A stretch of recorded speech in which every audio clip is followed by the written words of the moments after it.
Okay, without further ado, tonight I'm going to be talking a little bit about a topic that is probably somewhat near and dear to some of you in this room, but perhaps may also be something of a curiosity to many of you who are present tonight.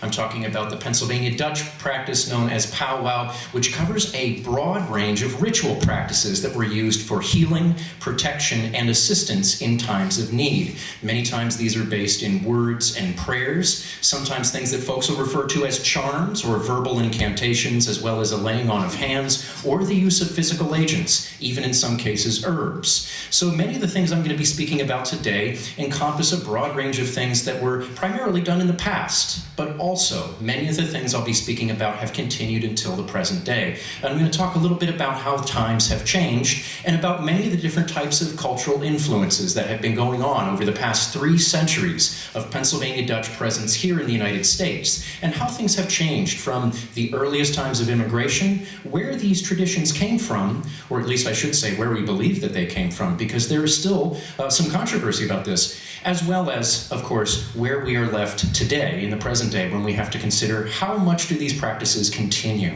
How many, just a quick show of your hands, how many of you consider yourself Pennsylvania Dutch who are here tonight? Fantastic, I'm among friends. And of course, for those of you who are not Pennsylvania Dutch, you may also find that there's some commonalities in the experiences I'll be sharing tonight. This is not just relegated to the Pennsylvania Dutch. This is in fact all over the United States. This particular practice spread into the Shenandoah Valley. It spread into the Midwest and to many other parts of the United States. So this has a cross-cultural set of implications to it tonight. Now, one of the things that I did fairly recently was I guest curated an exhibit that was down in Pennsburg at the Schwenkfelder Heritage Center and Library. And one of the things we were drawing upon was the fact that among many families, they will find ritual objects or powwow diaries, a set of instructions that someone has written down for healing practices and rituals, as well as certain objects that may have been used. And one of the things that I did with this particular exhibit was to offer ways in which people may be able to contextualize these things in their lives. It is not uncommon for people in this area to have memories about powwow, and it's also not all that rare for people to have some piece of tangible evidence that was left behind by these practices, whether it's a book or a manuscript or even a little slip of paper with some form of a prayer written on it that was slipped inside of a Bible that may have been used for healing. My hope is to provide a good solid foundation to the origins of these practices tonight, and also to make sure that people don't feel afraid when they find this kind of material, because some folks may already have an idea that this is, of course, a cultural practice that we don't have to be afraid of, but there are some folks who look at this with a certain level of ambiguity or ambivalence because they may be thinking that there's something wrong here. And my hope is to express why folks have had some misgivings over the years and why times have changed, while maintaining that one of the most important things we can do in the present day is try to understand these practices, not merely, judge them or denigrate them. One word I will not be using in my presentation this evening is the word superstition. So if you've come to hear about superstitions, you've come to the wrong place. If you've come to learn about folk beliefs, you've come to the right place, because those are the terms I'll be talking about tonight. The word superstition usually implies someone else's beliefs that maybe I don't hold in common, or maybe you don't hold in common, or maybe something that we're skeptical of. Typically, it involves a level of skepticism. So it's important for me to draw that line from the very beginning to let you know I'll be examining beliefs. And I think it's a very important thing, if we're looking at the practices of our ancestors and even practices in the present day, to look at them with a sense of open-mindedness so that we can learn as much as we can from them. It's one of the most important reasons where we're probably on this earth, is to learn from each other. So without further ado, I hope you'll have an opportunity to maybe see some things that you might be familiar with tonight, as well as maybe some new things as well. Now, when I first heard about the practice of powwow, I was about 8 years old. I'm already seeing some nodding heads out there, so folks know where I'm going with this next image, which is always a wonderful thing to see the reinforcement from folks who are present who have a similar experience. When I was 8 years old, my grandmother told me a story about how she had warts on her hand. And at that point in time, she was often helping out on the farm. And she recalled how these warts, of course, were problematic. And her grandfather said, I can get rid of those for you. And she said, oh, really? How would you do that? And he said, well, we might have to wait a little bit until the time of the waxing moon, and I'm going to take you outside, and I'm going to rub a potato on those warts. And she said, okay. And she didn't really know what was going to happen, but he took her outside in the dark of night, under the witness of the moon. The moon was nearly full. He rubbed half of a potato onto each wart, and then he buried it underneath the drain spout. And she recalled that when the warts rotted away, the potatoes were gone. So it's an interesting situation to note that this idea of transference is taking place in this story. The belief was you were actually transferring the illness into the potatoes. And then when potatoes would rot away, so would the warts. So I hadn't really thought of this much as a child. It kind of puzzled me a little bit. I was always interested in the practices of my ancestors, especially my immediate ones. The things that my grandparents told me were always something near and dear to me. So as I investigated this a little bit further, one of the opportunities that presented itself to me was that when I moved from Lebanon County and then also to Adams County and then later to York County in my childhood, I was given more examples of these kinds of stories to add to my repertoire. This was something that interested me. And then when I moved to Kutztown, I actually had the opportunity to study with a folk healer, to actually learn these techniques. So tonight I'm not just talking from a scholarly or academic idea of it. I'm not just studying, but I'm actually talking from the perspective of a person who took the time to learn some of these techniques and also to use them. I'm not advocating that anybody present should follow any of the instructions I've given. That's my official disclaimer for this evening. But what I will say is that they provide a unique way to interact with many of the beliefs that have been held in common by Pennsylvania Dutch people for centuries. Now, one of the things I will mention is that a few years back, I was visiting my brother in Oregon, and he said to me, oh, I heard that you learned how to do that thing with the warts. And I said, yeah. And he said, well, I have some warts on my hand. My brother worked in a sawmill at that point in time, and they were very painful to him because he would knock them open on boards, running them through the mills, and he's the person adjusting the machines. So it was very painful for him. So it was fortunate that I was there at a time during the waxing moon. I took him out into the back parking lot behind his apartment, far from the family farm of my grandmother's childhood. And instead, I used some potatoes that he had bought at the supermarket rather than ones that were grown on the farm. And I performed exactly the same ritual that was described to me. And what I said was, was ik strijke nem ab, was ik aguke nem zu. What it is that I am rubbing, may it decrease. And what I am looking at, may it increase. And these are the old Pennsylvania Dutch words that you would use. And in a short period of time, his warts were gone. I had left and come back to Pennsylvania, and it was about 2 weeks later, he had given me a call just to catch up, and he said, hey, the warts are gone, but I have a question. I said, what's that? He said, the potatoes that we buried along the edge of the apartment are starting to sprout. When they're ready, can I eat them? And now the answer to this is no, you shouldn't eat them, because of course the belief is that somehow or other the illness has been passed on. And in other situations you'll find very similar things. I'll mention a ritual later for transferring illness into a tree. And the belief is you have to do this to a tree that bears no fruit, because you don't want one of your neighbors to unsuspectedly pick an apple and then to get whatever you put into the tree. So these are some of the old ideas about transference of illness, and they're very important. But overall, what really needs to be understood from many of these practices is the fact that they're expressions of connections between people. Connections between folks who are part of the same community, as well as connections with perceptions about how the world works. Many people today, of course, firmly have very deep-seated religious beliefs at the same time that they may have scientific beliefs. Those beliefs don't have to be at odds. But when many people look at these rituals among the Pennsylvania Dutch, they kind of scratch their head and say, what exactly is going on here? So I will be referring a little bit to some of the ritual mechanics, if you will, the expectations of how people believed that the world worked in order to facilitate these types of rituals, and the way that some people still believe that the world does work. These are not just beliefs of the past. So these are some of the things I'm hoping to cover tonight. Now, this word, powwow, is not the only word that people use for the practice. And before I explain where the word powwow came from, I want to talk about this word as it was originally used in the Pennsylvania Dutch. And the word is braucherij or brauche. Now, the interesting thing about this particular word is that the best definition we have is ritual traditions. But it doesn't directly translate to any one word that we have in English. It really has to almost be explained because we don't have a word exactly for this. Now, these words, brauche and braucherei, come from two other dialect words. In Pennsylvanisch Deutsch, we have the word brauche, which means to need, to make use of, to try, or to employ.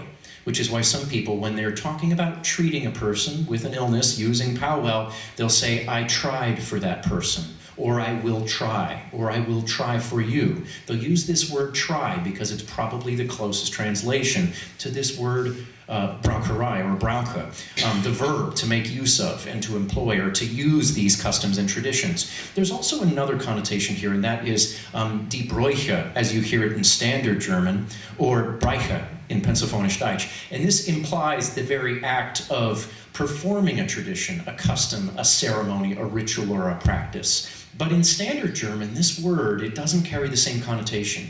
If you say this word in Germany today, people will not think about healing and protection and assistance in times of need by use of a ritual. Instead, they're going to be thinking about customs in terms of like holiday customs, the way that we use the word customs today. That's a literal translation. But among the Pennsylvanisch Deutsch, among the Pennsylvania Dutch, this word Bräuche really does imply a ceremony, even an heirloom, the idea of something that's held near and dear. And hopefully after tonight you'll be able to get a glimpse of why it is that this may be considered a family heirloom among some people. So I'll offer the following definition, as this being really kind of the sum total of ritual practices whereby tangible experience is altered by subtle means. The subtle means can be the use of gestures, or prayers, or the use of physical agents like the potato that I mentioned before. And yet at the same time, a tangible experience takes place, some form of a transformation, a visible and discernible and important translation for a person takes place. This is also, of course, as I mentioned again, primarily used for healing, for protections, assistance in times of need, but these are really kind of catch-alls for a lot of different types of experiences where people were trying to make a change. Sometimes even these rituals overlap with culinary practices or farming practices to such a degree that you'll even find that this idea of assistance really is a broad spectrum of things.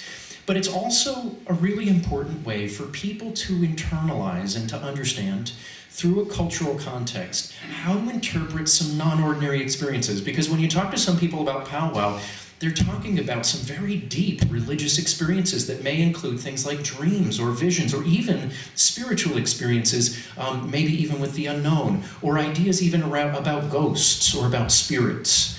So some of these types of ideas for people are closely allied with this idea of PowWow. Not for everybody, but again, this offers people a cultural lens through which they may interpret some very difficult experiences they may have over the course of their life. And we have to remember that in the past, many people thought about illness as being an inherently supernatural process, not just a physical process, but also a spiritual process. Now, this word powwow interests a lot of people because, of course, we know it's a Native American word. So why is it being used for a Pennsylvania Dutch practice? This dates back to the 18th century. And this probably was applied to the Pennsylvania Dutch. This was probably not a word that they applied to themselves. We don't know if the Native Americans used this word when they communicated with local Pennsylvania Dutch people about ritual practices, or if it was in fact the English who applied this word. We do know that the word powwow became incorporated into the English language even before the 18th century. It was in the 17th century because the word was learned from the Algonquin tribes in New England. And what it originally meant was conducting a ceremony, to conduct a ritual. You can start to see some commonality with the definition I've already given about braucherei or bräuche. And this idea being, of course, customs, traditions, and ceremonies that are being conducted in most cases by a particular individual, a person who would be a healer, who is also known in some cases as a powwow.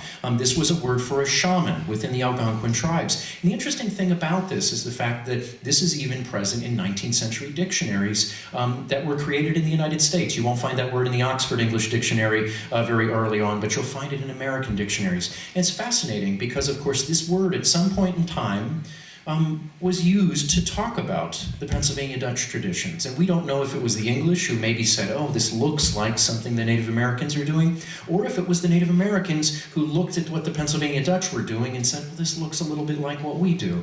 It's uncertain at what point in time this crossed boundaries and became a word that was used to apply to the Pennsylvania Dutch. But what we do know is that in some areas where there was a consistent presence of Native Americans at the same time that you find Pennsylvania Dutch settlement, there was a lot of crossover. The Ole Valley, for instance, right in the heart of Berks County, was such an area. And there were even accounts of people in the late 18th century and early 19th century who recall from the days of their childhood having learned the Lenape language at the same time that they were learning German, because they were growing up in an area that had villages right nearby. The children were playing together. You'll find some crossovers occasionally with some ritual practices too. But the fact is, most of the practices I'll be talking about tonight are distinctly ones that originally came from Europe. It's really that the word powwow has more to do with, of course, this cross-cultural perception about where ritual comes from and what it means and what it implies, even though most of the processes I'll be sharing with you tonight are probably not borrowed from Native Americans, but are definitely coming from Europe.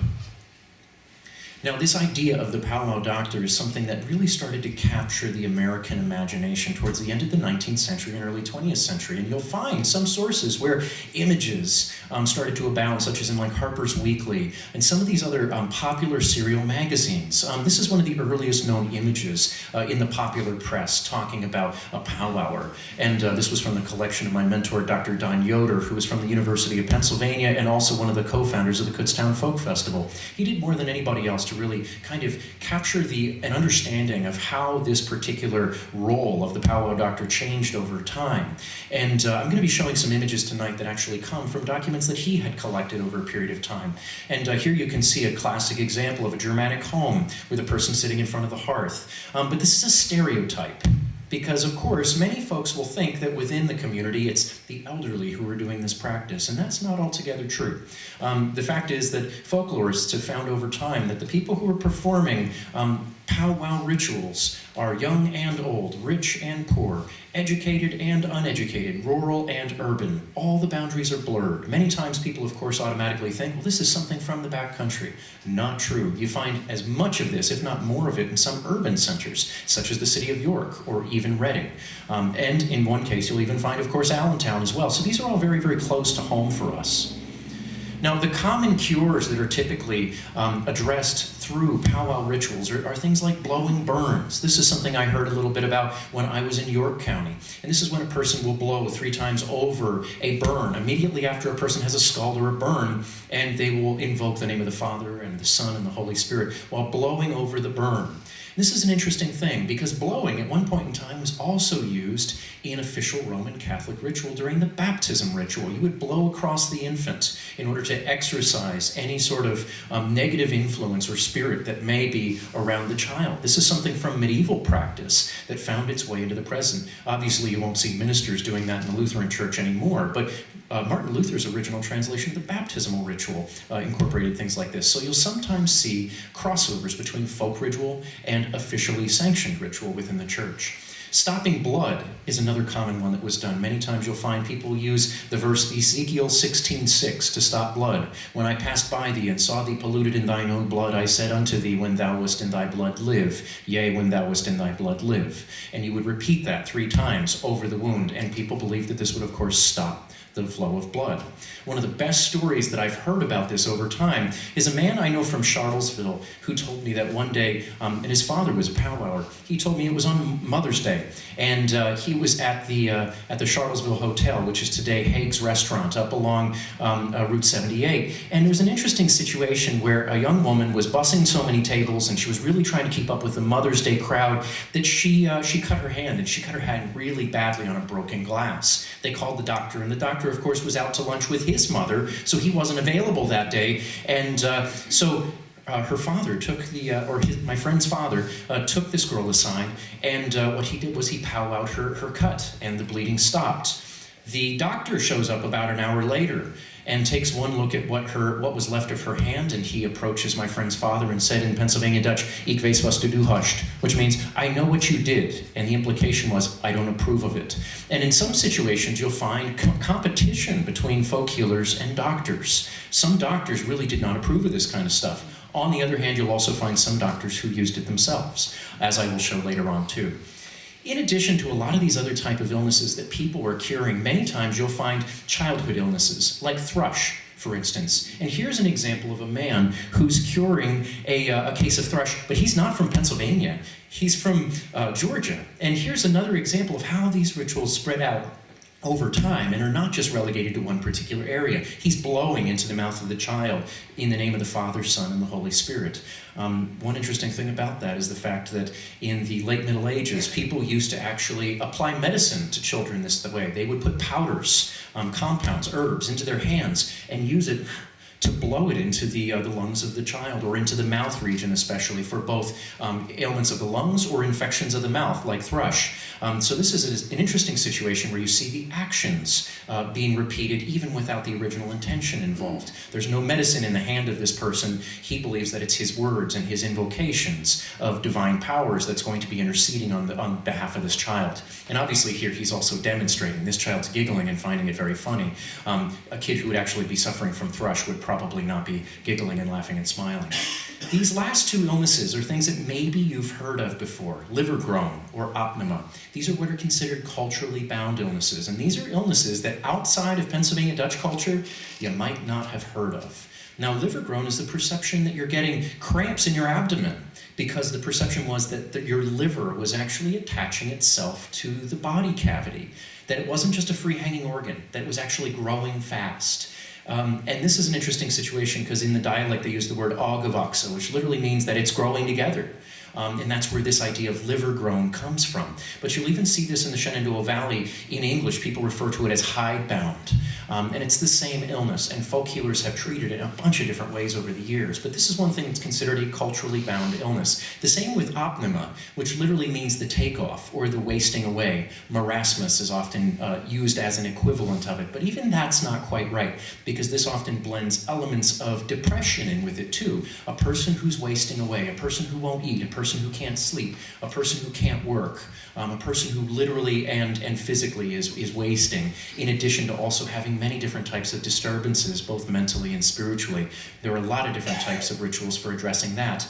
And these are all, believe it or not, considered fairly simple illnesses for a powwower to address. More complex ones are still used in the present day by some powwowers.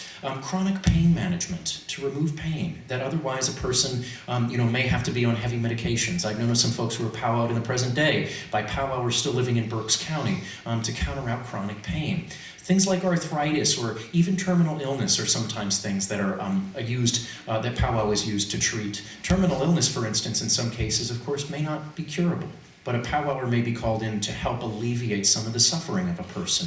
And oftentimes a sense of comfort is derived from this because, of course, we have to remember these rituals, again, are bringing people together, and it's something that's familiar for many people. It reminds them of their family, of their home, of their culture, and also of a much greater sense of where their place is in the world. It helps to make illness not just a personal thing, but it also makes it a part of a community experience. And when we're sick, of course, the community around us experiences it as well. So this is an important thing as we're approaching these types of ritualized behaviors. The last thing on here is something that's also very complex, and it deals with some cultural perceptions surrounding the idea of a curse or a hex. Now, this word hex in Pennsylvania Dutch means both a curse, but it can also be the person who places a curse, and it could be the word used for a witch.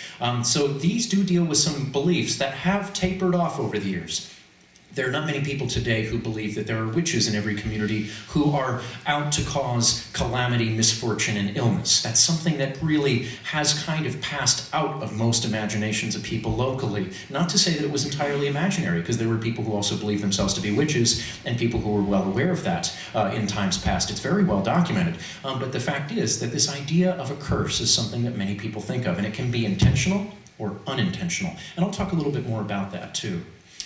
First, I want to talk about this idea of who is actually doing this kind of work. Who's blowing for burns? Who's reciting Ezekiel 16:6 for stopping of blood? Who is doing this kind of thing? And there are two different types of powwowers that you'll find. There are some powwowers who, of course, are family powwowers. They only will powwow for someone within their own immediate family, maybe extended family, and maybe sometimes the neighbors. Then there are people who might be seen as professionals. I've got two folks up here from the mid-19th century that stand out to me as some pretty interesting examples. Sophia Baylor is the woman who's on the left up here. She used to actually do demonstrations of powwow at the Kutztown Folk Festival in the 1950s when it first got started. She's one of the people who helped raise awareness about this cultural practice, and she used to primarily deal with children's ailments and also primarily for her family and for people right in her local town. But she wasn't really a professional per se. There were some folks that people really looked at as being on the same class as a physician. And in fact, some powwowers at one point in time were licensed because you could actually apply for a medical license at one point in time, regardless of whether you had any schooling. And that was still the case well up until the very early 20th century. And this was something that medical associations fought against because they wanted to make sure they could clarify that if someone was going to visit a person they believed to be a doctor, that they were able to identify what kind of care they should expect. Because not everybody was completely aware of that. Some folks would visit a doctor and expect to be powwowed, and some people would go and visit a powwower and expect to get conventional medicine. And obviously, these are very different things, two ends of the spectrum. The man that you're seeing up here on the right is a man by the name of Dennis Rex, who was from Slaydale, Lehigh County. And you'll notice I pronounced that the way people pronounce it locally. Not Slatedale, it's Slaydale. And Dennis Rex used to actually have a medicine wagon. He traveled around to perform his cures. He was actually brought in at one point in time under trial for practicing medicine without a license. I know his grandson and his great-grandson, and they shared this photo with me of their ancestor. And it's an interesting situation because he was brought to trial, and his lawyer was very clever. His lawyer said, you need to dismiss all the charges against this man, for what he's doing is something it's cultural and it's religious. And people said, well, he's practicing medicine without a license. And what ended up happening was the lawyer said, well, if you throw him in jail for this, you're going to have to round up every Christian scientist all throughout this part of Pennsylvania as well. And that's going to be a really big task. Because what they were saying was you were setting a precedent. If you're going to take a person who's applying religious beliefs for the purpose of healing, you got to apply that all across the board. You can't just pick on one person. So they dismissed his trial because of the fact that the judge recognized that there was some truth to this. And he continued to practice folk medicine unhindered by the law. But this was an interesting precedent that was set in Lehigh County. Now, there were several people over the years who really drew the attention of the press. One man was Dr. Joseph Heinrich Hagemann from Reading, Pennsylvania. He was such a prominent powwower and also folk physician in his area. He not only wrote out charms that were to be put on a person's body, he would actually write out these lengthy prayers, and then he would sew them into little linen bags or into little leather bags, and he would have them pinned onto the shirt of infants and adults alike. He often had a lot of people coming to him for childhood ailments. And so there were many, many babies all throughout Reading who were suffering from minor ailments who would be wearing these. And around the time of 1900, there was an expose that was in one of the oldest newspapers that had been printed in the United States up until that point, the North American newspaper, and it was printed in Philadelphia. And there was a big expose that basically said this man is a fraud and he is preying upon all of the local people. Well, Dr. Hagemann was so upset about this that he got all of his friends and neighbors to come to his aid and attend his trial in Philadelphia, and their stories were all the same.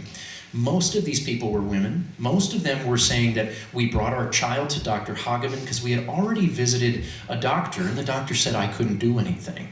So these folks were saying conventional medicine had essentially failed them. The doctors were saying, I can't help you. I don't know what's going on, which could have been a cultural thing again. There might have been a different perception of what was happening with the illness. In some cases, the babies were pronounced terminally ill.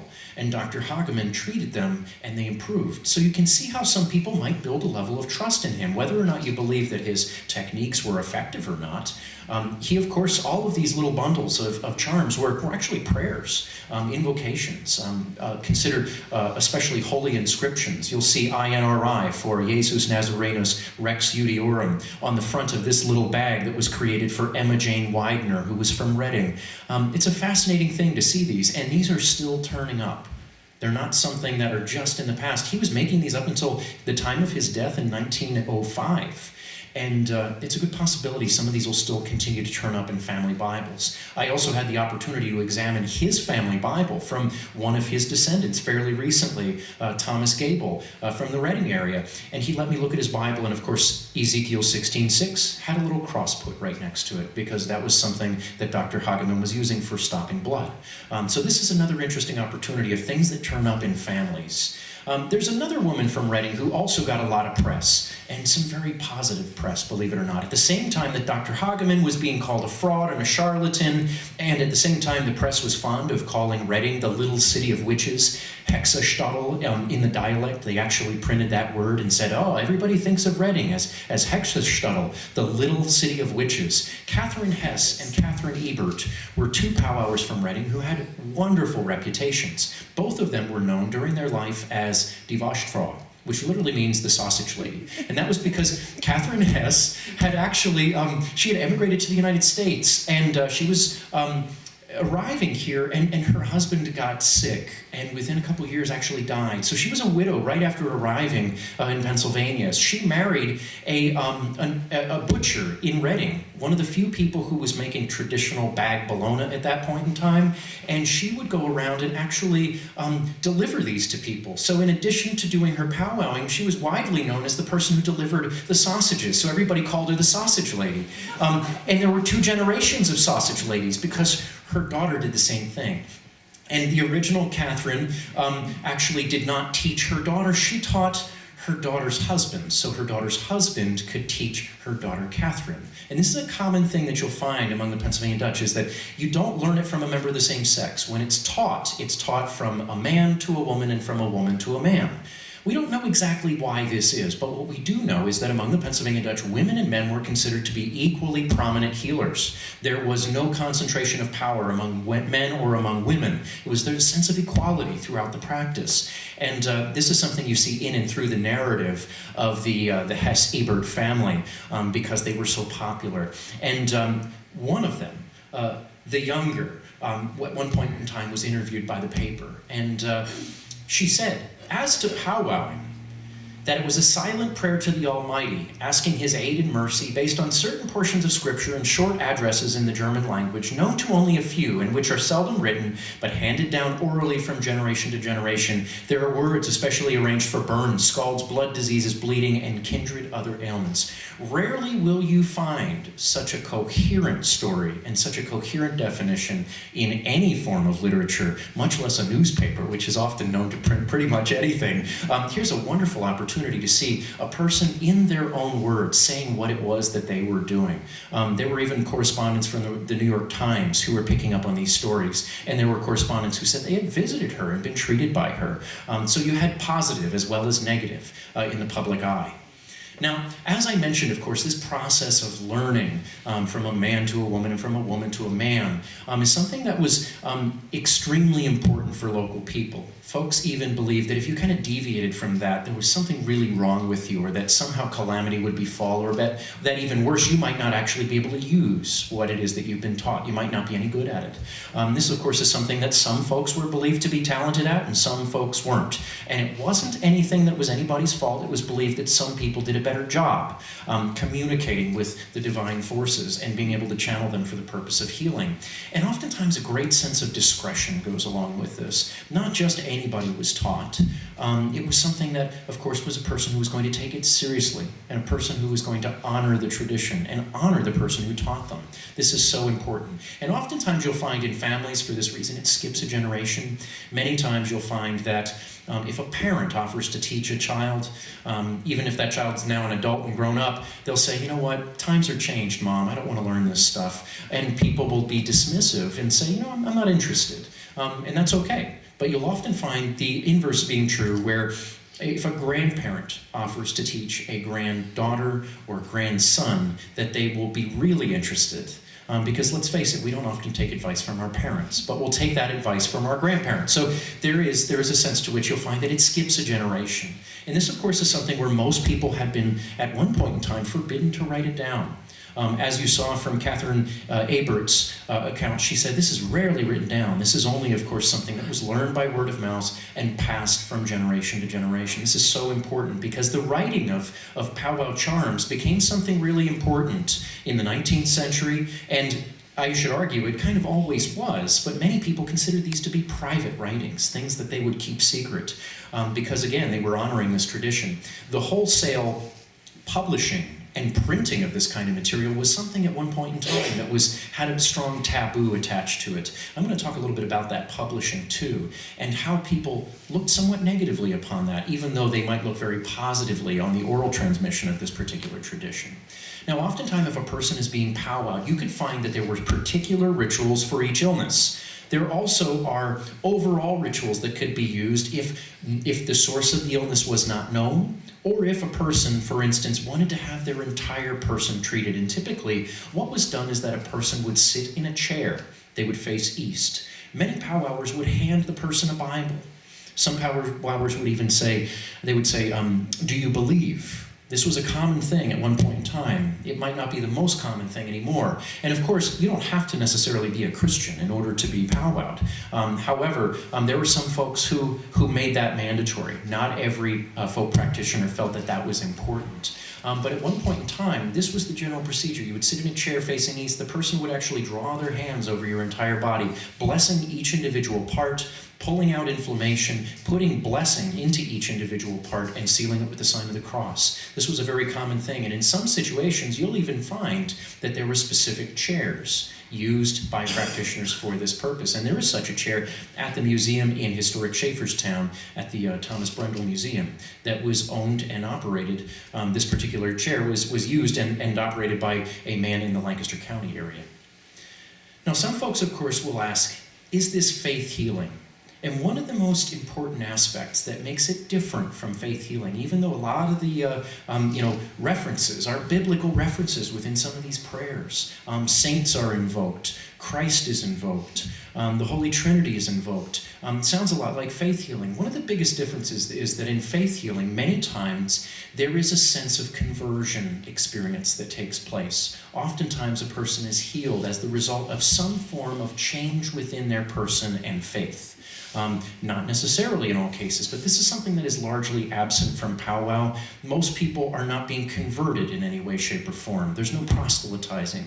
These particular rituals were something that most people believed to be effective, and it wasn't about what you believed per se theologically. Many people believed, however, that you maybe had to have certain beliefs in the practice itself, or belief in yourself, or believe in the practitioner. There's a lot of different perceptions of this, but there are many people, however, who look at Christ as being the role model for the powwower. To some folks, that might seem a little bit insulting, because not everybody necessarily thinks about folk medicine as being something that can be interwoven with officially sanctioned religion. But the fact is, among the Pennsylvania Dutch, people took it very seriously that Christ was a healer. And if you read the Gospel of Mark in German, a lot of the procedures that Christ is using, healing with words, is very, very similar to what you see among powwowing in Pennsylvania. Now, this question of must I believe in order to work is such an important thing, because when you think about powwowers, powwowing children, what sort of belief must a child have in order to receive this kind of healing? An infant, or even in some cases, what about veterinary powwow, which was also very popular? Does a horse have to believe in order for it to receive healing? This makes the whole thing a little bit muddled. Now, some people will say, well, it's not the horse that has to believe, it's the horse's owner that has to believe, or it's not the child that must believe, it's the child's parents. Now, this really flies in the face of the idea of what many people might think of as belief-based healing, where you're believing that something's going to work and therefore it does. Some folks will call this placebo in a conventional medicinal sense. This flies in the face of the placebo effect if a parent believes that it's going to work and it works for a child who may not have any belief one way or the other.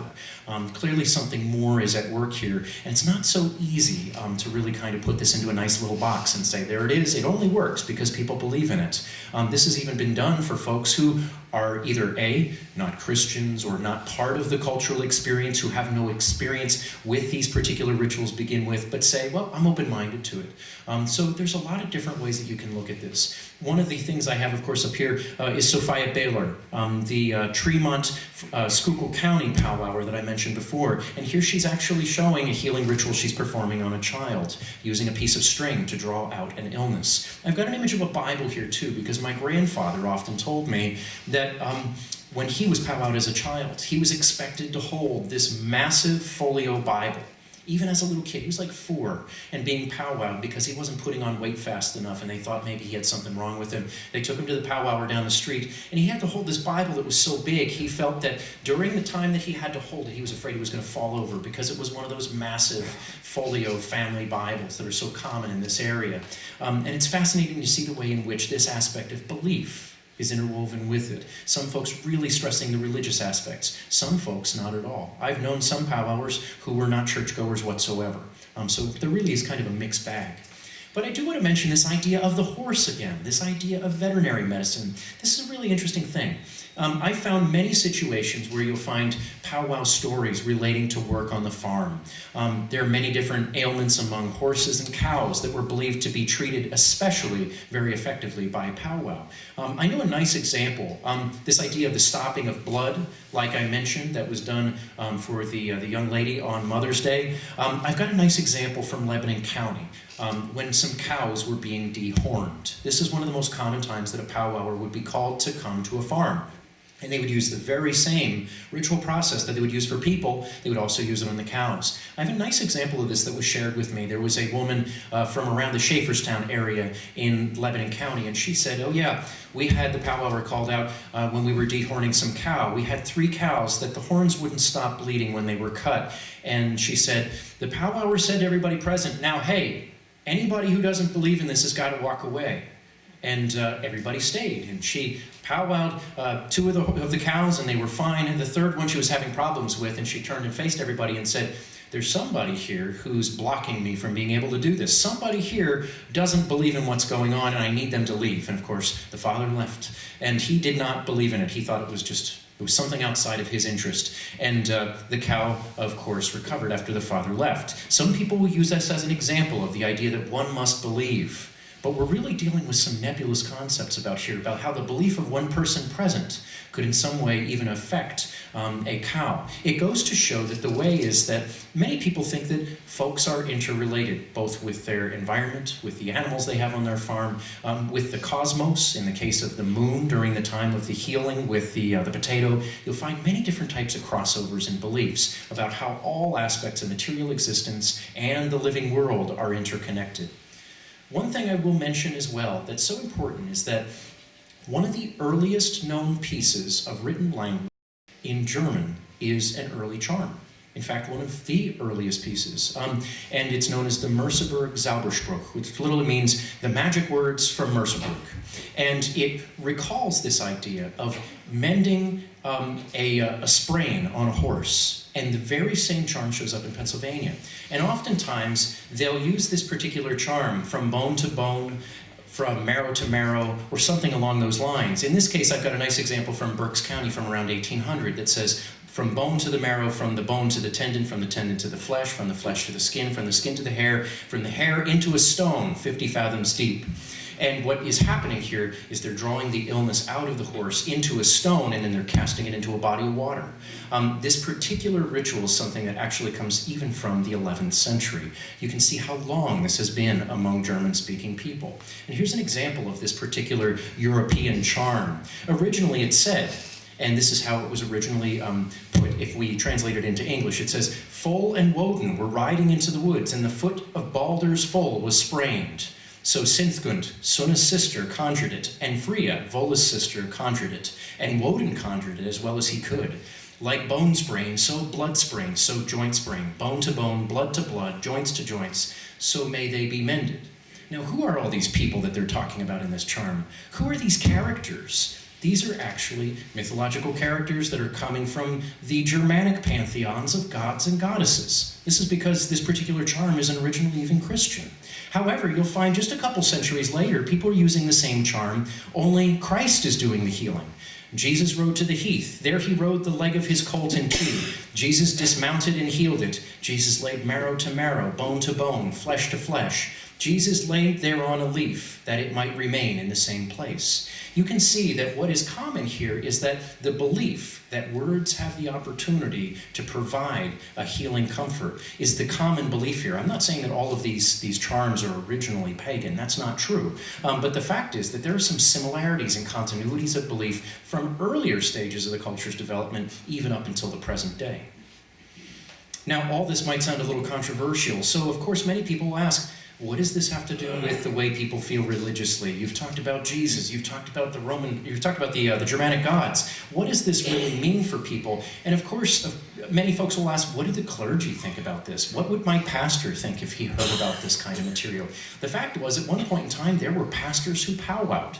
There was a pastor who was actually serving congregations in Berks and Schuylkill. He was a circuit minister, which means he would go from church to church. He served about half a dozen congregations, and he was really an elder within the Lutheran Church, and his name was Reverend George Menning. And he was actually responsible for not only using these rituals, but also writing them down. And this is an interesting situation because he would publish them and then give them out to his congregation members because he believed that this type of healing was directly related to his faith. There's, of course, no right answer to this. You'll find some ministers in the late 19th century condemning this and saying that there's really something wrong with this. This is not our church beliefs, but it does depend on who you talk to. Now, one of the interesting things is that this particular ritual that I just showed in the last slide, it says "Fors Wildefeuer." Pfarrer Mennig's Kur, Fors Wildefeuer, means Pastor Mennig's cure for wildfire. The very same ritual was being used in the 1950s. And now given, this man, of course, was born in the 18th century and served in Pennsylvania up until the mid-19th century. Here we've got a woman in Schuylkill County in the 20th century using the exact same ritual in Schuylkill County, not too far from where Menning originally was publishing this material. And she was using a piece of string to pull the illness out of a child. And she would say, "Wildfire, wildfire, flee, flee, flee. The red thread chases you away, away, away." Only she would say it in Pennsylvania Dutch. She would say, "Wildefire, wildefire, flee, flee, flee. De rode faden, jagte he.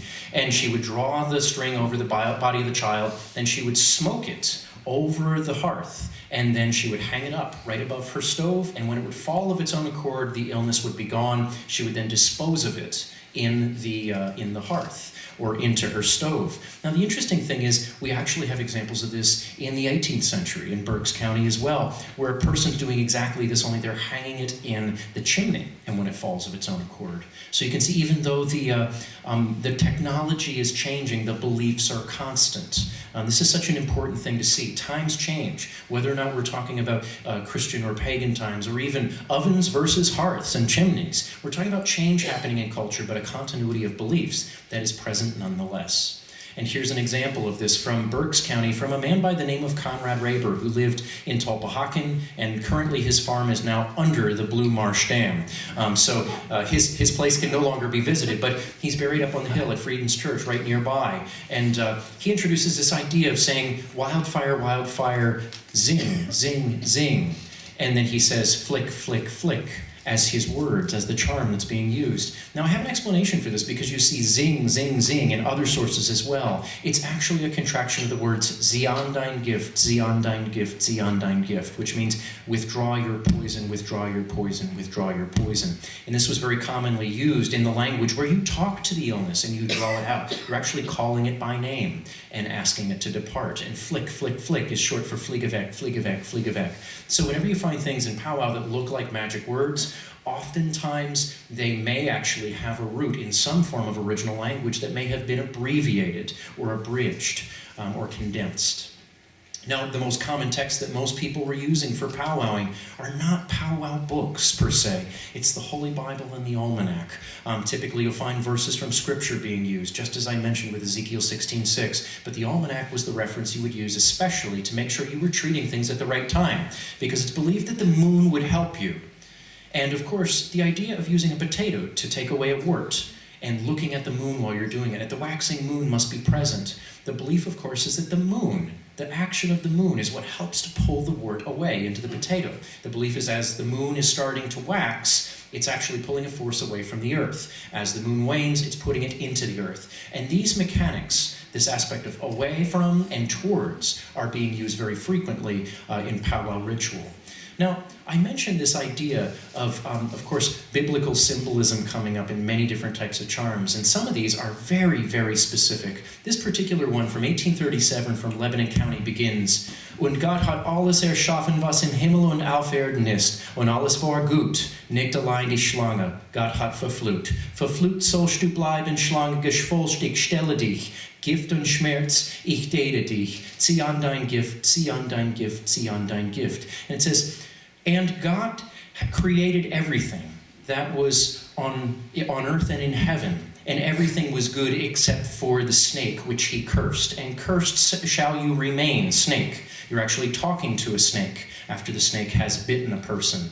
And it says, swelling and pain, I stop thee. Poison and pain, I destroy thee. Withdraw thy poison, withdraw thy poison, withdraw thy poison. You're actually talking about, in this case, a divine arrangement, a cosmological arrangement. Christ, and of course, God created this world according to this particular set of beliefs, so you're asking for divine forces to intercede on behalf of a person's well-being. And this is part of a cosmological and religious set of symbols that are being used in these situations. This is so very important for understanding the worldview of how people believed that this stuff was going to work. To them, it was part of a much broader sense of self and placement in the cosmos. Now, I mentioned this word hexerai as well, and this word of cursing, this idea that in the past, many people believed that cursing took place in these communities as well, which of course is an aberration within this idea of a divine world and cosmos. This is something that's very controversial because, of course, what happens if a person curses you? You're going to feel resentment and anger and all kinds of things if you perceive that that took place. And of course, how will you know? So of course it's seen as very unethical for people to participate either in cursing or to participate in accusations concerning cursing. And this goes back to Europe, of course, where many, many people were burned at the stake because they were believed to be witches during the Middle Ages. Nearly 1 million people were burned at the stake throughout the Rhine River Valley, where the Pennsylvania Dutch ancestry was originally coming from. Those folks who were emigrating here had this as part of their history in the past. So they knew that this idea of accusing people for witchcraft was not a good idea. Typically in powwow, there are non-invasive ways of dealing with what you might perceive to be a curse. And of course, it is just a perception in the end. So this, however, does have the effect to really affect people's health. And one story I'd like to tell you about this is the fact that I have a friend who is nearly 70 today, who told me that when she was a child, she was considered cursed, and she had a developmental disorder. When she was nearly 2, she had not begun to speak or to walk. And her parents were very seriously concerned. And they called the doctor. They had actually called the doctor by the time that she was 1 because they suspected there was something that was not quite right. And the doctor said, I don't know what to do. She seems healthy in every respect. We'll just wait and see. But as she got closer and closer to 2 years, the parents got more and more nervous. And when the doctor basically said, I can't help you, I don't know, we're going to have to sit and wait this out, that was when they called in the powwower. And the powwower said, there's something that's affecting this child. She said, in fact, there's something that's very close to the child that's causing this. And they said, well, what's the problem? And they said, well, the powwower said, is there something the child is carrying with them or something the child uses on a day-to-day basis? They said, well, there is that stuffed rabbit that she likes. And of course, the stuffed rabbit was brought forward. And they said, where did she get the stuffed rabbit? And of course, they explained, well, it was the neighbor lady down the street. And then the story comes out. Who's this neighbor lady? Well, the neighbor lady was a former sweetheart of the father. And of course, the powwower said, you need to burn that rabbit. The perception was that without intending to do so, the neighbor lady had given this gift with a sense of jealousy and envy involved, and that a person's emotions have the ability to reside within an object that's given as a gift and to affect that person's well-being. So when they burned the rabbit, by the end of the week, the young girl was actually starting to show some signs of change. By the time she was going to kindergarten, she was entirely caught up with her peers. So it's an interesting story. And the person I was talking to, of course, highly educated. She herself became a teacher and an educator, had a master's degree. It's a fascinating thing to think about this sort of stuff and to wonder about, what really was going on there. But she, of course, believed that this is what had happened to her. This was her experience, and this was her parents' experience. The belief here is that curses can happen not just from some mythical character of a witch, but just from the idea that a person might wish someone else ill. And if you wish someone else ill, it has the effect to hurt someone else or to harm them. In the case of burning the stuffed rabbit, nobody was injured. But that's not always the case in some of these situations. In the past, there were other ways that people dealt with this kind of thing that was not always quite so savory. But this word hexerai implies any of these types of cursing practices, whether they are intentional or unintentional, and especially in the case where you'll find a person who's known as a hex. In the 19th century, this was very common, that there was people in the countryside that folks assumed might have been wishing other people ill and using ritual to do so, and inflicting harm, either for amusement or for monetary remuneration. I have some examples. One's actually from my personal collection, instructions for how to get rid of a witch. And it describes how to make a little gingerbread cookie that looks just like the person that you suspect of being the witch. And then you're supposed to shoot at it with a dime that you've loaded into a shotgun. And it's got to be a silver dime, one of those old mercury dimes. And you got to call the person by name. And it says it in the actual instructions. You got to call them by name, George or Molly or whatever their name is. I'm shooting you in the left arm, and you got to shoot them. And this is horrible, because the belief is you're injuring the person vicariously by means of a cookie. How terrible is that? Cookies are supposed to be good. They're not supposed to be something that's horrible.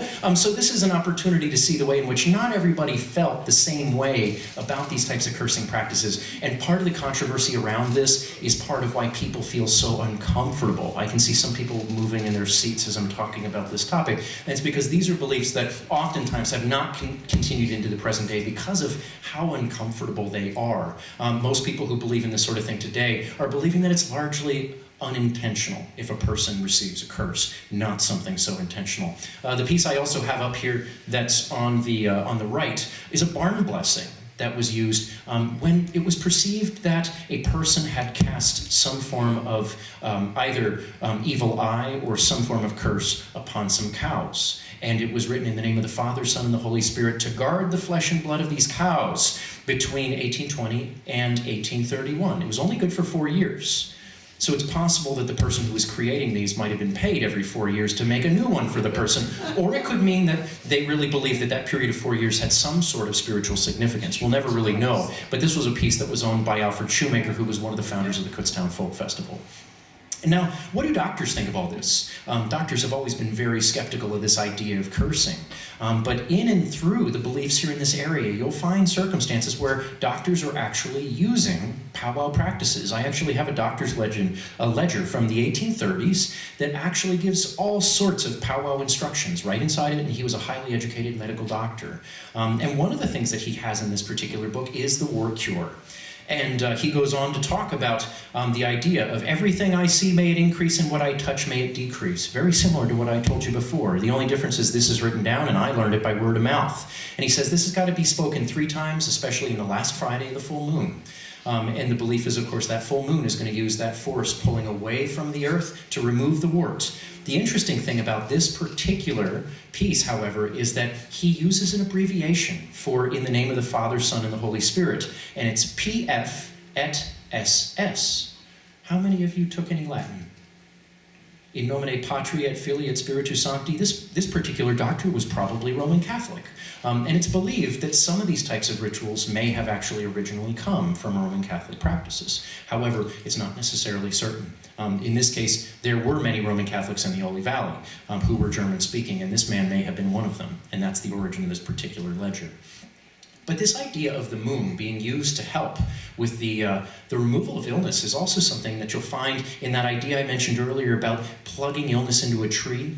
I have some instructions from the 19th century that talk about the idea of taking a goose quill, and you've got to cut it off where it begins to be hollow, and you scrape a little bit off of your nails. In this case, they didn't have nail clippers back then, or at least this person didn't, because he talks about scraping his nails. So he's removing a little bit of each nail from the hands and the feet, he says in this particular set of instructions. He uses the word the feet, and he says you're to put it inside of the quill, and then you're to bore a hole in a tree that bears no fruit, And you're to tuck that in there, and the hole has to be facing the rising sun, and it has to be done in the first Friday in the new moon, and it has to be done in the morning.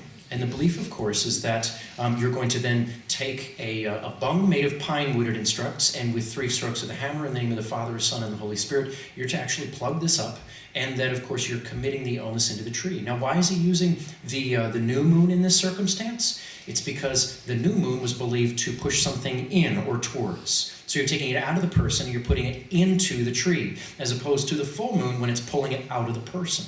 There's 2 different ways of using the moon as assisting with your healing rituals. And there actually are examples of where trees have been either cut down or uprooted, where you find evidence of this kind of material. And there is a tree, or a cross-section of a tree, that's in the Thomas Brendel Museum in Schaefferstown, showing exactly this particular process. And this tree was from right around the border between Berks, Lebanon, and Lancaster.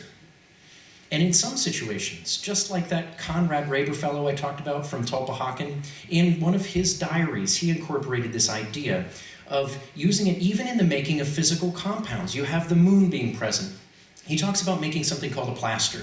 Nowadays, most doctors are not using plasters, except in the use of casts. But in the past, people used to make plasters to go on the skin. It would actually heal over any sort of skin ailment that was open, or even a wound in some cases. And many times they were believed to both administer healing properties inwards and then also pull illness out. And he talks about making a plaster out of a handful of fallen clean grain seed, a handful of earthworms, and a pound of butter that was all mixed together and all baked together, and then you slather it on the person. You have to do that in 3 Fridays in succession in the witness of the moon as it waxes and wanes. And if you look very carefully here, you'll see that he actually has zu, full, und ab. As the moon waxes, to, full, and wanes. And zunehmen and abnehmen are the words in standard German for waxing and for waning. And you can see the way he actually has the moon as part of the instructions here. This was something at one point in time that was so popular, even in some circumstances, of course, for planting and for harvesting and many other aspects of agricultural life, that I'm seeing some nods of the heads because folks remember when this was still done, the idea of planting by the moon. Very, very important stuff in the past. Now, these types of rituals also offer, in addition to thinking about these forces of cosmological impact, this idea of the moon and the cosmos, it also gives you an opportunity to examine some of the most unique forms of beliefs among the Pennsylvania Dutch. In addition to other things I've talked about, there are some marginal religious beliefs that used to be practiced among the Pennsylvania Dutch that aren't so much anymore. At one point in time, people believed in a spirit known as Sophia. And this might sound like some newfangled ideas, but at one point in time, in the Ephrata area, there was quite a lot of interest in this particular figure who was believed to be the feminine aspect of the Holy Spirit and also the spirit of healing that you'll see showing up in some of these types of documents. This particular piece was found in an 18th century family Bible. It depicts a feminine angel, a winged head, identified as the spirit of Sophia or the spirit of wisdom. And you'll see with her is a crown, a burning heart, and then also a circle with the Star of David in it, and then all of the symbols of the 7 planets within the points of the star. You'll see the name Adonai along the side, another Hebrew name for God, as well as 3 crosses, and again, I-N-R-I, Jesus Nazarenus Rex Judiorum, which is Jesus of Nazareth, King of the Jews. This was folded up and carried by a person in their prayer book or family Bible, and the purpose was for protection. It's an interesting thing to see this kind of visual imagery cropping up in addition to all the words that are often shown in some of these texts. Now, I did mention that there were books that were published, and I don't want to cover too much about this because there's a lot been written on the subject. But at one point in time, there was a famous book printed in 1820 by John George Holman. He was a man who was a powwower himself, but he was not a man of super high repute. Not everybody thought the best of him. He was chronically ill for one, and some people thought of him as a bit of a capitalist when it came to being able to sell these types of traditional beliefs for a profit. And he wrote the book called The Long Lost Friend. It was first printed in Reading. Some people loved the book, some people didn't. It has a mixed review in its history. But interestingly enough, he claims that these healing rituals prove the existence of God. because of course, if they're being performed and they're working, what else could be behind them? Kind of a bold statement. He was a Roman Catholic, and he was about 1% of the original immigrants to Pennsylvania who were Roman Catholic. Most people coming this way were Protestant. So it's an interesting thing to see this marginal character and how great of an impact he had, because you'll find this book all throughout the Dutch country. It was printed by the hundreds of thousands, especially coming out of places like Reading and Harrisburg, and it's one of the most popular books in the Dutch country. But not everybody who had one was actually practicing powwow, because he was a very good salesman, and he knew that when he put a certain inscription on the inside of his book that said that anybody who carries this book will be safe from all dangers, safe from all their enemies, will not perish by drowning or in a fire or from lightning or any calamity or from firearms or weapons. And it's a big, long list of all the things that you will not be harmed by. If you carry this book, you can understand why so many people bought it and carried it with them. And this particular edition is about only this big, so it's big enough to fit in a breast pocket. And I have several copies of this, and I know many people locally have copies that were passed down through the generations within their family. If your book has all kinds of little marginal annotations in it, chances are someone was using it. If it's a nice clean copy that doesn't look like it had any use, chances are someone just thought that it was something important to have around. So it's interesting. And he attributes many of his charms and his prayers in his book to a little book of the gypsies. He claims, in fact, he knows that he didn't write it. It was appropriated from material that had already been published in Europe.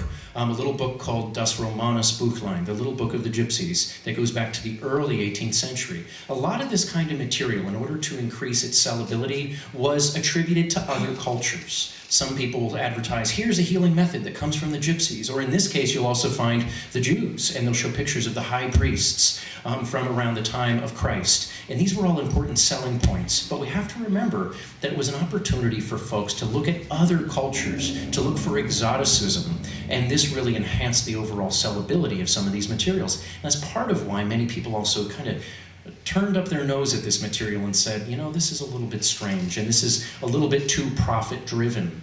So this is an interesting thing as well. There were other works that were printed in this area as well. One book that was called Soli Deo Gloria that does not attribute any of its cures to the gypsies or to the Jews or to any other particular other extra-cultural influences. This particular one, however, attributes its cures to a gray man who appeared to the author and then vanished after teaching him the secrets of sympathy about how Christ healed with words.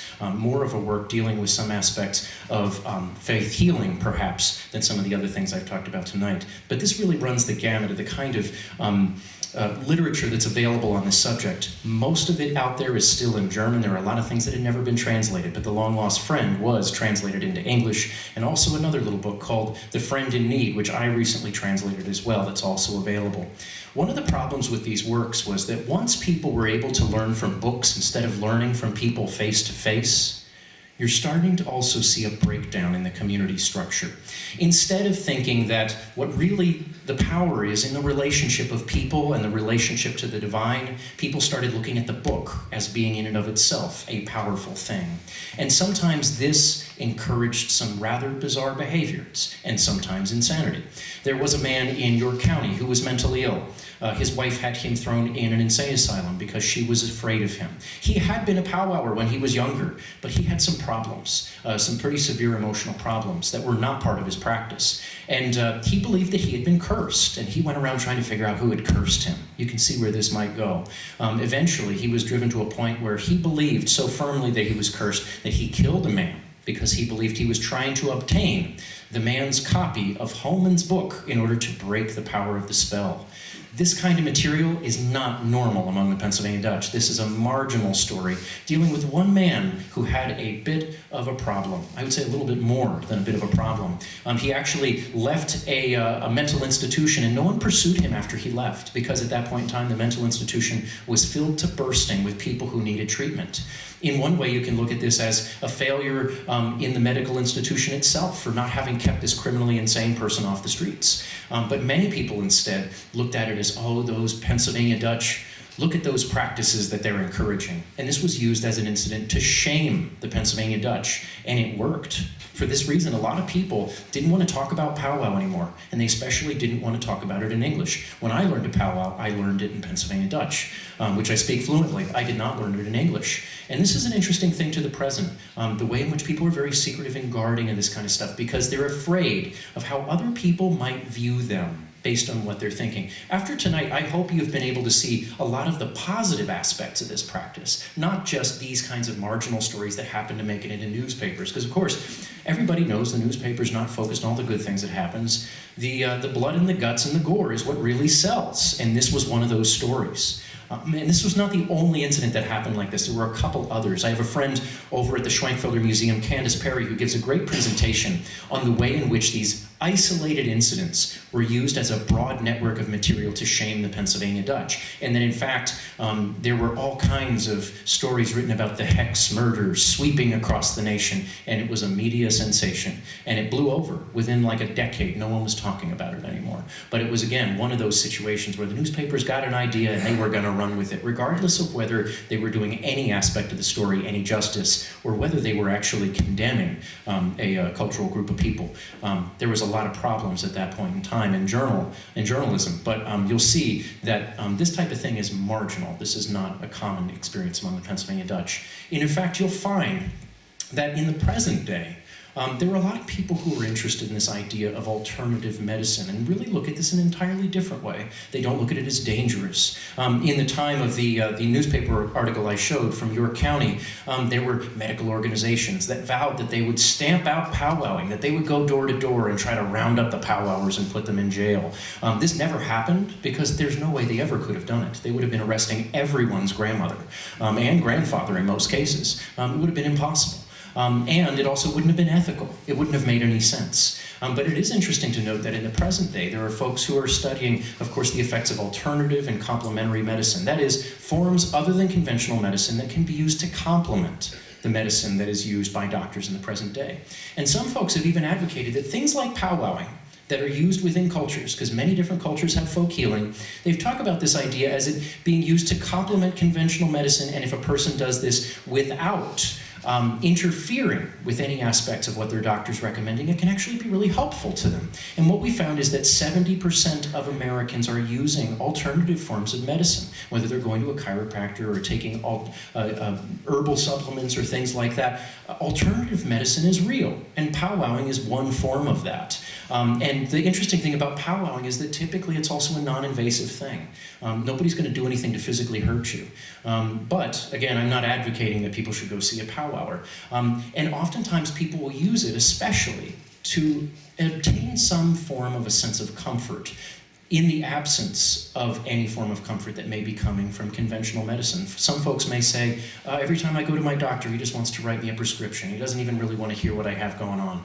I had one person tell me that, and one person who also, he was actually seeing a powwower, and he said he felt better. Even though he knew his illness was not improving per se, his outlook on life was, because it was a tradition that was familiar to him, and it was part of his family's experience. It was part of his experience, and it treated the whole person, not just his physical body, but all aspects of his being. This is an important thing to think about when we're looking at the present day of powwow and what it means. Now, one thing I will mention, this is one of the last slides I have.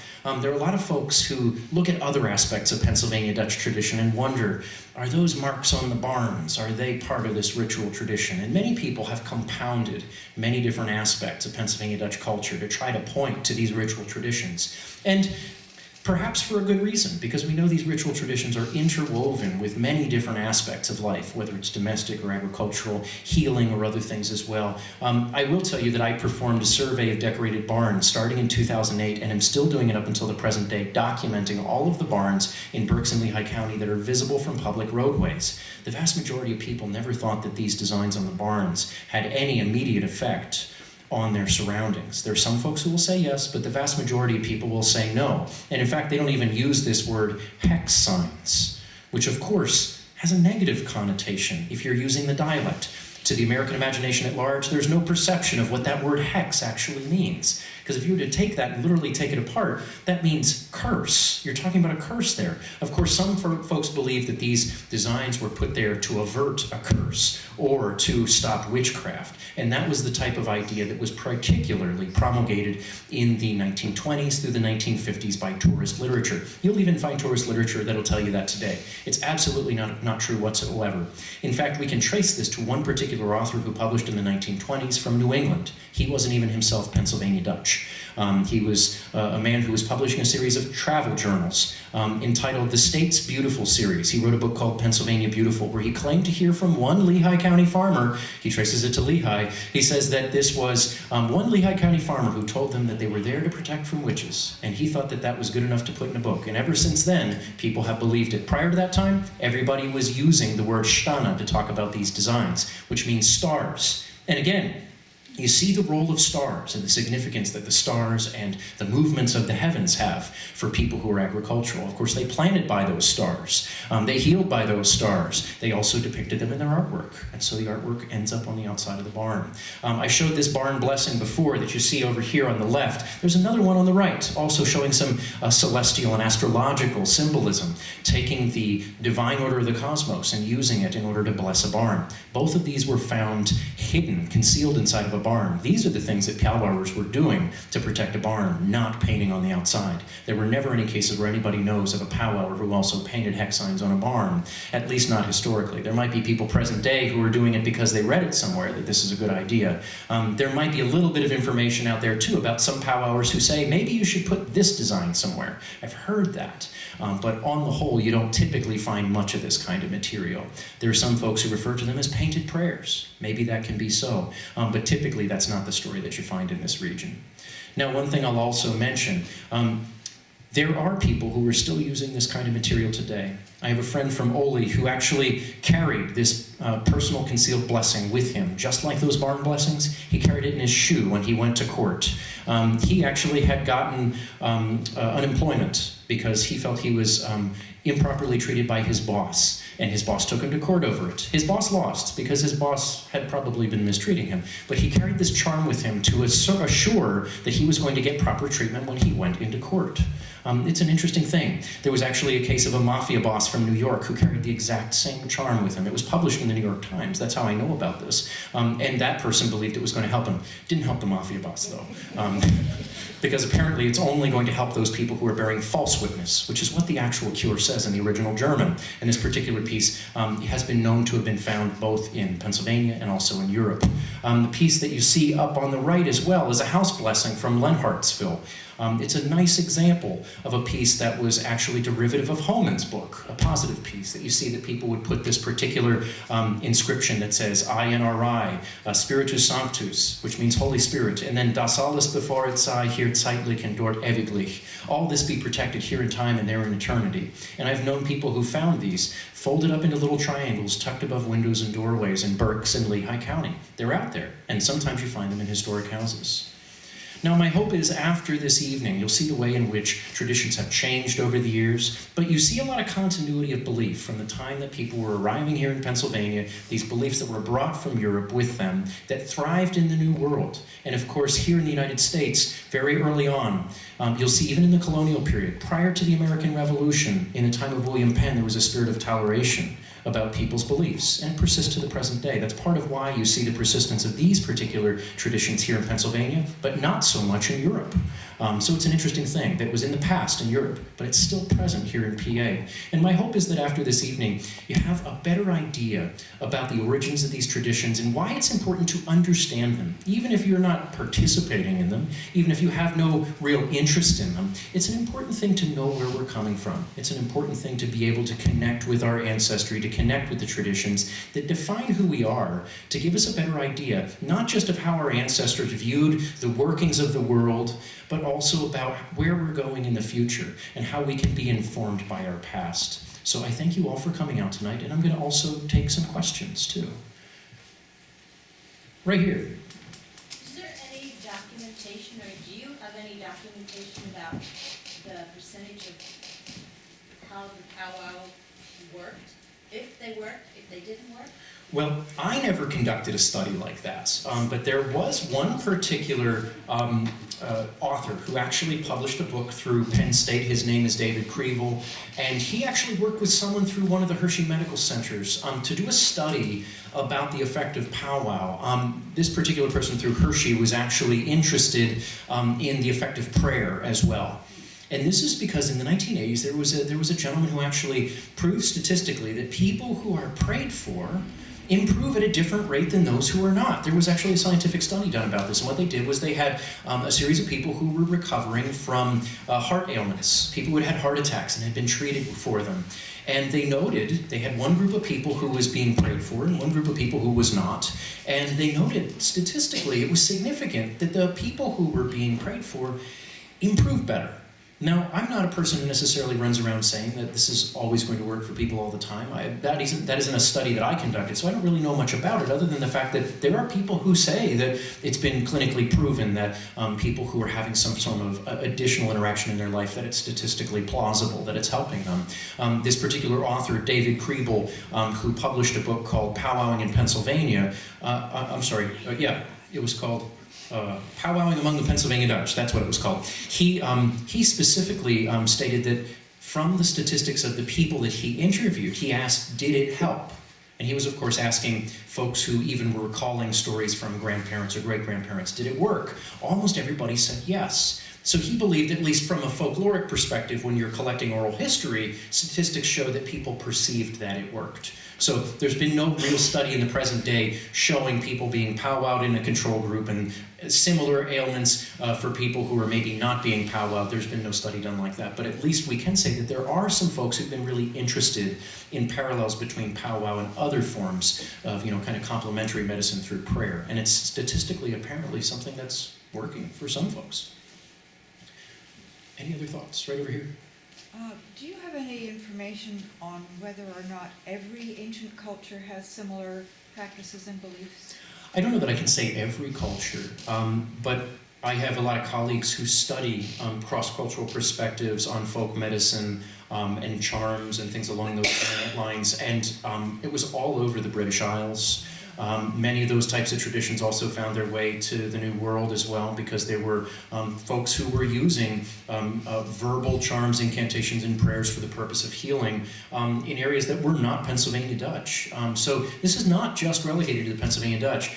Sometimes you'll also find in, like, the Ozark Mountains, you'll find situations where you had both Pennsylvania Dutch and then also Scott-Irish influence, and you see elements of both that are present. Those are good examples here, but really, if you do look all across the world, you'll find these types of traditions. There's been a lot of work done within the Jewish population. There's a lot of Jewish folk medicine as well that has a lot in common, even with the Pennsylvania Dutch. And the interesting thing is that there are Yiddish, especially benedictions and prayers. And Yiddish is actually the sister language of Pennsylvania Dutch. They're both 10th and 11th century dialects that came out of Central Europe around the exact same time, and they're mutually intelligible. When I speak Pennsylvania Dutch to a person who speaks Yiddish, we only have some minor differences in the words we're using, but the basic structure of the language is so similar.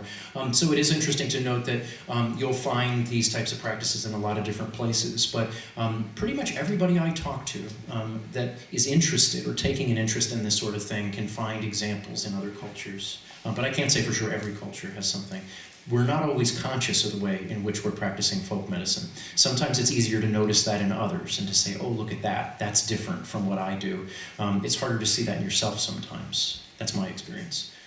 Another question over here. Does powwow associate disease with sin? Occasionally you'll find that to be the case. Some of the earliest written prayers that are used, at the very end of the prayer, it'll say,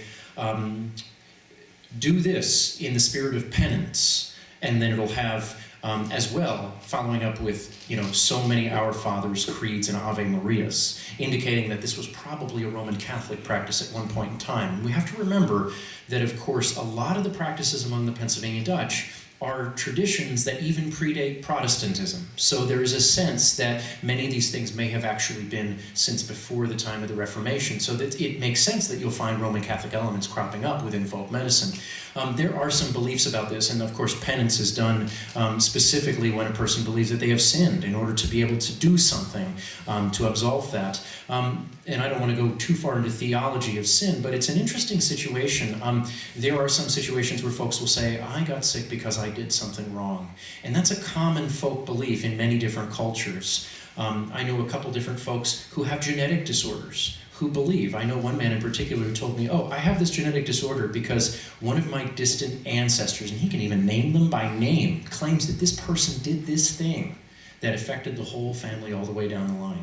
And of course, this is a biblical perspective. Some people say that, of course, the sins of the fathers are going to be vested upon the 7th generation. So you'll see this kind of thing, or actually, I think it's the 10th generation, they say. Correct me if I'm wrong on that one. But it is interesting to see there are some folks who do think that oftentimes people think about illness as being an aberration within a divine created world, that the illness is the aberration that needs to be pushed out by use of divine forces. So you can see how illness and sin could be locked into a similar category, but not always. It's not always considered to be the source. Of course, sometimes as well, illness is also the result of something you do. You fall down and you hurt yourself and you get an issue from that. Infections or things like that. Sometimes folks also believe that there were spirits that brought illness with them, that the spirit of an illness had come into your body. These are early beliefs before pathology recognized that, of course, we have bacteria and viruses that cause illnesses. Prior to that, people knew you got something, but they didn't have words for it. So oftentimes they talked about it in spiritual terms because it was the only kind of ecology they could really understand. So there's a lot to that, I think. Another question here in the back. Does your research delve into like the origins of why a specific phrase or why a specific word or why a specific object such as a potato or a quill, like do those date back to like pre-Lutheranism, pre-Roman Catholicism? I have to say that at least for me, it's very difficult to trace back too far. Most of my experience is dealing with Pennsylvania traditions. I do look to European sources to understand those things the best that I can. I find it problematic depending on how far you go back because, just because we have the Merseburg Zauberspruch, the early piece of Germanic writing that I mentioned, doesn't mean that we have any context for how to understand that, because people weren't writing about all the additional practices. They were writing some little isolated, especially verbal charms and prayers. And this is something that was going on in many areas. There are Old English ones, ones that are done in very early forms of English as well. So it's hard to say. There are commonalities in some of those things, so some of my work does touch base on that. I do have a new book that's going to be coming out in 2017 on this particular practice through the Heritage Center at Kutztown. In advance of that, though, I'm also I'm selling this evening. All proceeds are going to the Heritage Center. And this is a book entitled Powwowing in Pennsylvania. Just like my talk tonight, you'll see some very similar things. I'll also talk about further even some more symbolism and aspects in here about why people were doing certain things. For instance, there's some ideas as well that people have about the potato. You cut a potato in half, what do you end up with? A circular shape that's nice and white, that looks somewhat like the moon that you're going to be looking at when you're performing the ritual. So there's a correspondence there. People used to have the word sympathy, that they described that correspondence. Not sympathy, think of it today when you feel bad for someone else or you're experiencing someone else's pain. It's an idea that there were at one point in time subtle ways that all aspects of existence were connected. In the medieval sense, they used the word sympathy for that, when two things were sympathetic to one another. So yes, my work does deal with that kind of stuff, but I only take it so far back because I take it only about as far back as some of the sources will tell. And most of the work I like to do is with living people. I like to inform what I'm learning from living people by looking at these older sources, but I don't want to get lost in books. I want to spend most of my time dealing with what's present, because if I look too far back, I'm going to miss what's right here, right now, and there's so much that's still going on in Pennsylvania today. Any other thoughts? Questions? Right over here. What is the symbolism of the 3 crosses? The 3 crosses that you see, oftentimes especially, you'll find these on written documents. You'll find either 3 X's or 3 crosses. Most people say it's in the name of the Father, Son, and the Holy Spirit. In some cases, you'll also find the 3 kings, Caspar, Melchior, and Balthasar. Sometimes you'll even find CMB next to them. So they can mean a couple different things. The belief is also that there were trinities that were used even before the Christian Trinity. Some people will say the Maiden, Mother, and Crone in some modern adaptations of earlier pagan charms that were used. That was probably not the intention of any of the Pennsylvania Dutch. They were definitely using mostly Christian metaphors to talk about the things that were going to be healing them. It was primarily a Christian culture. But you find all kinds of correspondences to other cultures that also will use rounds of 3 as a means to connect to this idea of the divine. And in many cultures, the number 3 is considered a sacred number. So this is not unique to the Pennsylvania Dutch, but usually it's implying the Holy Spirit, the Father, Son, and the Holy Spirit, and the Trinity, the Christian Trinity. Any other questions? All righty. Well, thank you all for coming out tonight.